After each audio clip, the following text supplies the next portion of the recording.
All right, we're all set here with the Barker's dual exhaust install.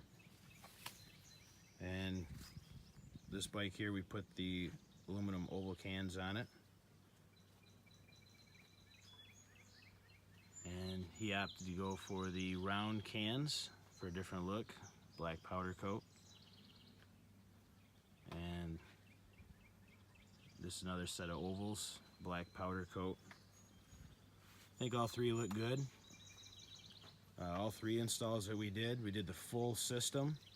The fit and finish was a piece of cake. It was a breeze. You just follow the instructions that Barker's gives you to install these kits.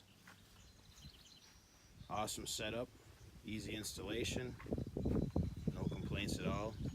And we did 3 of them, so if we're gonna have a problem, you would have saw something in one of the 3, no issues at all. We also opted to go with the fuel custom intake for these. We did that on all 3 Raptors as well. This is a kit you can get from Barker's. You can get for the Raptor 700, you can get the dual Barker's duals.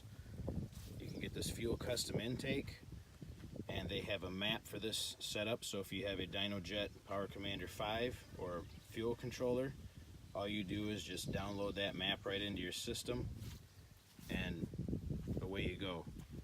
And if you're looking for a good performance improvement, this is I highly recommend this setup here.